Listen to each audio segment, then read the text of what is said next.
Pessoal, é fato que o Estado possui o famoso ius puniendi, ou seja, o direito de aplicar punições, o direito de punir. Mas esse direito pode sofrer algumas limitações que causam a extinção de punibilidade, que é o que vamos estudar hoje, a extinção de punibilidade. E esse tema está presente lá no artigo 107 do nosso Código Penal, que traz algumas hipóteses em que pode ocorrer a extinção de punibilidade. Então vamos aqui fazer a leitura do artigo 107. Extingue-se a punibilidade pela morte do agente, pela anistia, graça ou indulto, pela retroatividade de lei que não mais considera o fato como criminoso, o abolitio criminis, pela prescrição, decadência ou perempção, pela renúncia do direito de queixa ou pelo perdão aceito nos crimes de ação privada, pela retratação do agente nos casos em que a lei a admite e pelo perdão judicial nos casos previstos em lei. Então são esses pontos aqui, esses incisos do artigo 107 que nós vamos estudar no decorrer desse vídeo. Então, já vai deixando o seu like e se inscreva no canal para você não perder os próximos vídeos por aqui, beleza? E lembrando, pessoal, que esse rol presente no artigo 107, ele não é um rol taxativo. Podem existir outras causas que extinguem a punibilidade, seja dentro ou fora do Código Penal. A gente pode citar, por exemplo, a reparação do dano no crime de peculato culposo, mas sendo antes da sentença irrecorrível, tá beleza? Nós temos ainda o caso da Lei 9.099, de 95, né?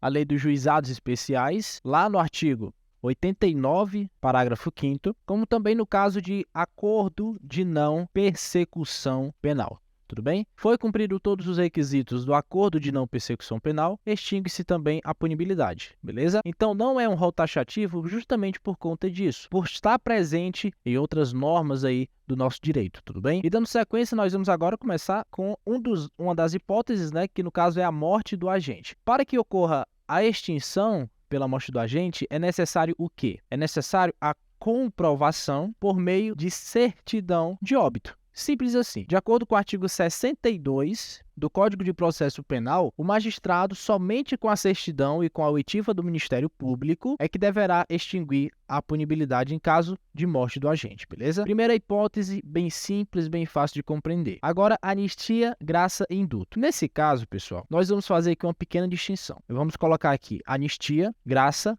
e indulto, tudo bem? O que é que acontece? A anistia é o simples esquecimento da infração pelo Poder Judiciário e não se refere a pessoas, mas aos fatos. Simples assim. A anistia é o simples esquecimento da infração pelo Poder Judiciário e não se refere a pessoas, mas aos fatos ali que foram ocasionados. E quem tem competência para aplicar é o Congresso Nacional. Já o indulto, o que é que acontece? O indulto ele está relacionado com as pessoas e não com os fatos. Então aqui a gente tem o oposto. Está relacionado com as pessoas e não com os fatos. No caso do indulto, pessoal, eu até troquei aqui, coloquei no lugar da graça, mas eles meio que são equivalentes, né? No caso do indulto, é como se fosse uma espécie de clemência, perdão, digamos assim, que é concedido pelo presidente da República, mas pode haver delegação. Aí o que é que acontece? Quando esse perdão ele é individual, nós estamos falando da graça. E quando esse perdão ele é coletivo, nós falamos do indulto. Então eu falei que eles são relacionados por conta disso. Justamente porque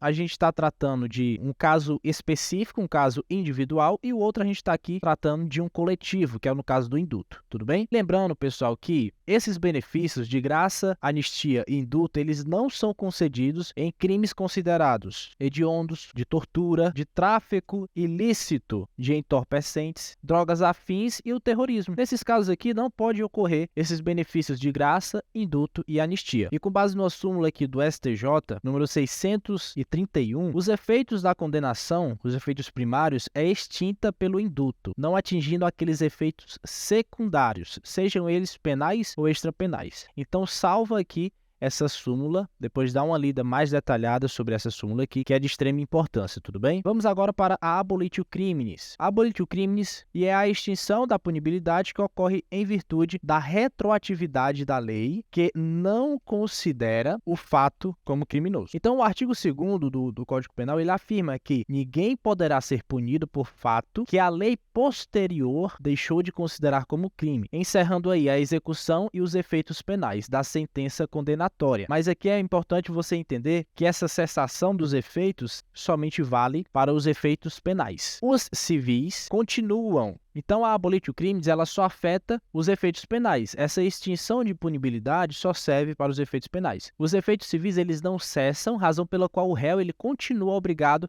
a reparar um dano eventualmente causado, tudo bem? Então, abolitio crime sem mistério, tudo bem tranquilo. E vamos agora para a decadência. A decadência é simplesmente a perda do direito de prestar queixa. Perda do direito de prestar queixa. E aqui é nos casos de ação penal privada ou também a perda do direito de representação, ou seja, aqui no caso de ação penal pública condicionada. É a perda do direito de prestar ou a queixa ou a representação. Em regra geral, esse prazo é de 6 meses, contados do dia em que o ofendido teve o conhecimento. Quem é o autor do crime? E essa questão do prazo está lá presente no artigo 103 do Código Penal. Vamos aqui dar uma olhadinha, né? 103. Diz o seguinte, ó. Salvo disposição expressa em contrário, o ofendido decai do direito de queixa ou de representação, se não o exercer dentro do prazo de 6 meses, contado do dia em que veio a saber quem é o autor do crime, ou no caso do parágrafo 3º do artigo 100 desse Código, no dia em que se esgota o prazo para o oferecimento da denúncia. Então, ficou bem claro aqui a questão da decadência, que extingue também a punibilidade do agente. E agora nós vamos para a perempção. O que é que acontece? A perempção, pessoal, é simplesmente uma punição processual que é imposta ao autor da queixa que não age em uma ação penal exclusivamente privada. Significa dizer que, de acordo com o artigo 60 do Código de Processo Penal, a perempção ocorre quando? Aí vem um rol, nesse artigo 60, que, entre as hipóteses, tem: depois de iniciada a ação, o autor da queixa não toma nenhuma medida durante 30 dias consecutivos. Aí outra hipótese, no caso de o autor da queixa falecer ou se tornar incapaz e não comparecer ao tribunal para prosseguir com o processo dentro do prazo de 60 dias, qualquer pessoa que tenha o direito de fazê-lo pode agir, com exceção do que está previsto no artigo 36. Aí o que é que diz esse artigo 36, que é a exceção, né? Ó, se comparecer,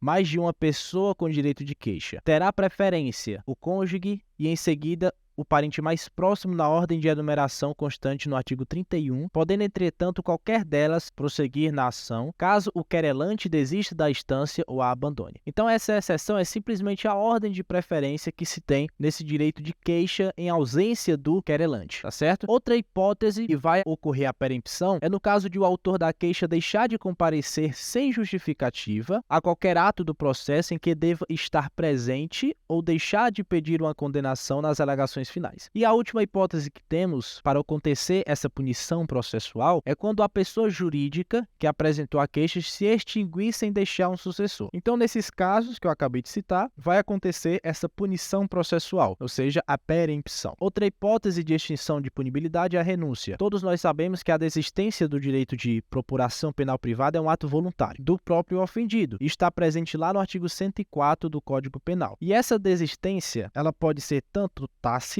como expressa, beleza? Quando existe um concurso de pessoas, a renúncia em relação a uma dessas pessoas, a um desses autores, se estende a todos os outros. Então, de acordo com o artigo 49 do Código de Processo Penal, a renúncia em relação a um dos autores se estende a todos os demais. E é importante mencionar também que, antes da Lei 9.099 de 95, a renúncia era aplicada apenas à ação penal privada. Então, nos juizados especiais criminais, se a ação penal for pública condicionada à representação, o acordo homologado resultará na renúncia ao direito de apresentar queixa ou representação, de acordo com o artigo 74, parágrafo único da lei em questão. E agora para o perdão aceito. O perdão aceito ele é um ato voluntário do ofendido também, assim como a renúncia, que tem como objetivo impedir a continuação da ação penal privada. Isso está previsto lá no artigo 105 do Código Penal. E esse perdão, pessoal, ele pode ser concedido também de forma expressa ou de forma tácita, dentro ou fora do processo. O perdão tácito é caracterizado pela prática de um ato incompatível com a vontade de continuar com a ação, conforme o artigo 106, parágrafo 1º do Código Penal. No entanto, o querelado ele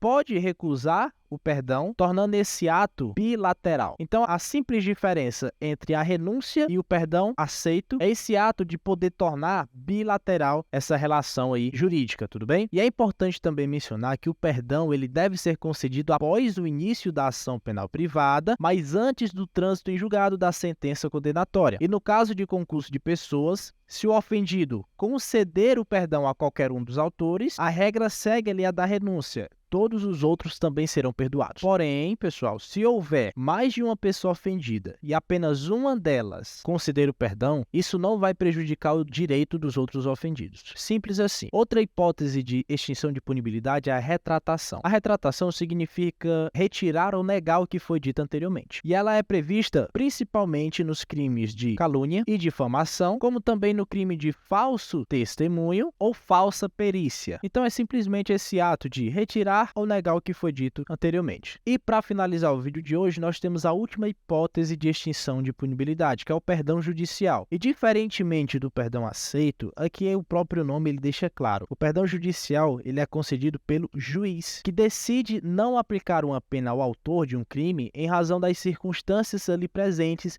no caso em concreto. Então, por exemplo, no caso de um homicídio culposo, o perdão ele pode ser concedido se as consequências do crime afetarem o próprio autor de forma tão grave que a sanção penal não seja necessária nesse caso em concreto. Outro exemplo é no caso de injúria. No caso de injúria, onde o perdão ele pode ser concedido se o ofendido de maneira reprovável provocou diretamente a injúria. Então, basicamente, é esse o vídeo de hoje. E caso você queira fazer uma leitura mais calma e mais tranquila sobre a extinção de punibilidade, eu vou disponibilizar o link de um artigo que eu publiquei lá em nosso site, nosso blog jurídico, destrinchando-o-direito.com, caso você queira acessar e conhecer um pouquinho o meu trabalho por lá, tudo bem? Eu te vejo numa próxima e valeu!